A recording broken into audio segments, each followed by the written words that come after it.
இன்னைக்கு தலைப்பு என்ன அப்படின்னா துதிக்கும் வழி. அவர் வாசல்ல வந்து துதியோடு இருக்கணும். அவர் பிரதானங்கள் புகழ்ச்சியோடு பிரவேசித்து அவரை துதித்து அவருடைய நாமத்தை என்ன செய்யணுமா? சோதரிக்க வேண்டும். சரியா? கவனி, இந்த 3ஆம் நாளுக்குரிய ஒரு சம்பவம், ஒரு கதை, உண்மையான கதையை நான் சொல்ல போறேன். சரி,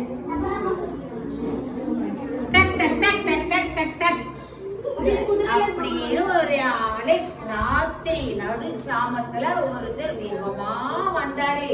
ஒரு கிராமத்துக்குள்ள வேகமா வந்தாரு ஒரு மனுஷன். அது நடு இரவு வேலை.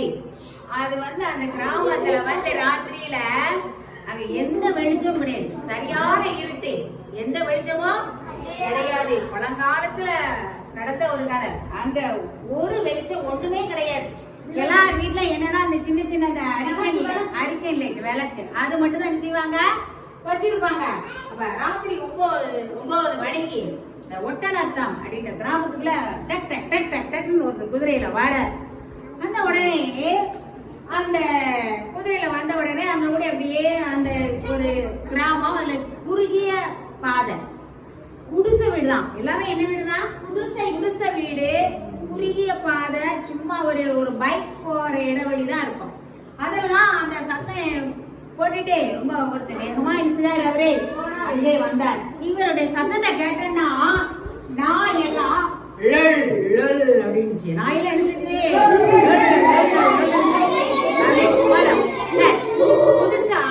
புதுசா ஒருத்தங்க வந்தாங்கன்னா நாய் குலைக்கும் தெரியுமா நம்ம கிராமத்துல? அப்படி அங்க வந்து குலைச்சுக்கிட்டு இருந்தது, அங்க நாய்கள்லாம் குலைச்சது. ஆனா கிராமம் ரொம்ப அமைதியா இருக்கு. யாருமே வெளியே என்ன செய்யல, யாருமே வெளியே. அங்க ஒரு வண்டி மட்டும் போகக்கூடிய இருந்தது, கூரை தாழ்ந்து இருந்தது. அப்போ இவர் குதிரையில வரும் பொழுது இந்த குதிரையினுடைய கால்கள் அந்த அந்த சுவர்ல பட்டு சுவரெல்லாம் மண்ணெல்லாம் பறியுது, கல்லெல்லாம் விழுகுது. இவரு போ போ அப்படின்னு சொல்லிட்டே போறாரு. இந்த இடத்துல வேகமா வருறாரு. நட நட அப்படின்னு சொன்னாரு. அந்த மண்ணு, அந்த மண் கல்லு டப்பு டப்புன்னு இவர் காலில் வந்து விடுது. காலில் வந்து என்ன செய்யுது? விழுந்தே காலெல்லாம் அப்படியே ரத்தம் வருது. அவ்வளவு மோசமான ஒரு பகுதி அந்த இடம். அப்படி சந்து அந்த இடத்துல ஒரு ஊழியக்காரர் என்ன செய்யறாரு? குதிரையில வந்து கொண்டே இருந்தார். இவர் சொன்னாரு, எங்க கால் வருஷது, என் கால் வருஷம், என் குதிரை நில்லு நில்லு நில்லு அப்படிங்காரு. ஆனா அது என்ன செய்யல, நடுவுல போ அப்படின்னு சொல்றாரு. அவர் என்ன சொல்றாரு? அவர் சொல்ற நடுவுல போ அப்படின்னு சொல்றாரு.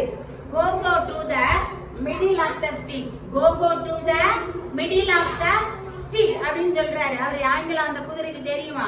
ஆனா அந்த குதிரை நடுவுல போகாம ஓரமாவே இப்படி போச்சு. அங்க உள்ள அந்த குடிசை துகள்கள் எல்லாம் இவர் மேல விழுது. அந்த மண்ணெல்லாம் உரசி கால ரத்தம் வருது. இப்படி வந்தவனே அவர் ஜெபம் பண்ணாரா அந்த நேரத்துல, ஆண்டவரே எதுக்கு நீங்க கொண்டு வந்தீரோ அப்படின்னு சொல்லிட்டு எனக்கு வழிகாட்டும், இந்த குதிரைக்கு வழிகாட்டும் அப்படின்னு சொல்லி துதித்து கொண்டே ஜெபித்தாரா. துதித்து கொண்டே என்ன செஞ்சாரு? சரியான இருட்டு வேலை, ஒன்றுமே இல்ல. அப்படி வரும்போதே அந்த குதிரையானது அங்க போய்கிட்டே இருந்தது. அது அந்த குதிரைக்கு அவர் சொன்னாரு, குதிரை குதிரை போ, நடுவுல போ நடுவுல போ அப்படின்னு சொன்னாரு. ஆனா அது அப்படின்னு ஒரு சத்தத்தை சொல்லிட்டு என்ன செஞ்சுச்சு? டக்குன்னு ஒரு இடத்துல வந்த உடனே அது அப்படியே என்ன செஞ்சது? நின்று விட்டது. அது அப்படியே அது மேல அது போக முடியல, அது அப்படியே நின்றுச்சு. உடனே ஐயோ பீலையாம் கூட கழுதையோட பேசினீரே, நேற்று ஒரு காய்ச்சல் இல்ல, பீலையாம் கதிரையோட தேவதூதன் என்ன செஞ்சாரு? பேசினார். இவர் சொன்னாரு, இந்த குதிரையோட ஆண்டவரை நீர் பேசையா, எனக்கு இந்த கிராமம் எதுவுமே எனக்கு தெரியாது, இந்த கிராம மக்களை பத்தி எனக்கு எதுவுமே தெரியாது, எனக்கு இவ்வளவு கஷ்டமா இருக்குது, என் கால்லாம் கஷ்டப்பட்டு இந்த மரங்கள்லாம் இழுக்குது அப்படின்னு சொல்லி ரொம்ப ஜோம் பண்ணிக்கிட்டே வந்தார். திடீர்னு அந்த இடத்துல ஜோம் பண்ணிட்டு வந்தோடனே ஒரு மனிதன் ஓடி வந்தார். அவர் யாருன்னா அந்த ஒரு குதிரைக்காரன். அவர் யாரு? ஒரு குதிரைக்காரன். உடனே ஐயா ஐயா நான் உங்களை ஒட்டநத்தத்திலே பார்க்கணும்னு சொன்னேனே அப்படின்னு சொன்னாரு. உடனே அதுக்கப்புறம் எப்பா ஒரு சின்ன அரிக்கன் விளக்கு ஒண்ணு இருந்தா வீட்டுல இருந்து எடுத்துட்டு வாப்பா, குதிரை நான் நடத்துறேன், இன்னும் இந்த கிராமத்தை கடந்து நான் வெளியே போனோம், குதிரை போக மாட்டேங்க, டக்குன்னு நின்னுக்கிடுச்சு அப்படிங்காரு. உடனே சரின்னு ஒரு அரிக்கன் லைட் பொருத்தி கொண்டு வராரு.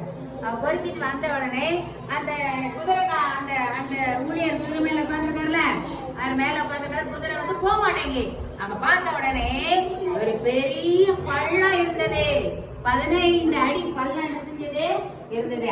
அதை இவர் போன்னு 14 குதிரைய. ஆனா ஒரு அடி வச்சிருந்தா கூட அந்த பள்ளத்துல விழுந்து இந்த குதிரையும் இறந்துருக்கும். அந்த ஊழியக்காரர் என்ன செஞ்சிருப்பாரு, இறந்துருப்பாரு. ஆனா ஏதோ ஒரு ஆண்டவரோட வழி நடத்துதல் அந்த குதிரைக்கு இருந்ததுனால அது டக்குன்னு என்ன செஞ்சிருச்சு, நின்று கொண்டது. அப்பதான் சொன்னாரு, ஏசப்பா நான் எனக்கு இந்த வழி தெரியாம குதிரைய போன்னு விரட்டினேன், ஆனா அது போகல. ஆனா உமக்கு தெரியும் நான் போற வழி சரியான வழியா இருக்கணும்னு உமக்கு தெரியும். அதனாலதான் நீர் இந்த குதிரையை இந்த இடத்துல நிப்பாட்டி வச்சிட்டீங்க. ஆண்டவரே என் உயிரை காப்பாற்றினீர், என்னுடைய உயிரை காப்பாற்றினீர் அப்படின்னு சொல்லி ஆண்டவர் மிகவும் சோதரித்தார். அவர் யாரு அப்படின்னா ஜேடி டக்கடர். அவர் பேர் என்னது, ஜேடி டக்கடர். ஜேடி டக்கடர். அப்போ ஆபத்து காலத்தில் என்னை நோக்கி கூப்பிடு, ஒரு வசனம் உண்டு சொல்ல, ஆபத்து காலத்தில் என்னை நோக்கி கூப்பிடு நான் உன்னை விடுவிப்பேன். ஆபத்து காலத்தில் என்னை நோக்கி கூப்பிடு நான் உன்னை விடுவிப்பேன். அதனால என்ன செய்யணும், நமக்கு கஷ்டம் வர நேரத்துல ஏசப்பா நோக்கி கூப்பிடும் பொழுது தேவன் நம்மை விடுவிப்பார். ஆமென். அல்லேலூயா.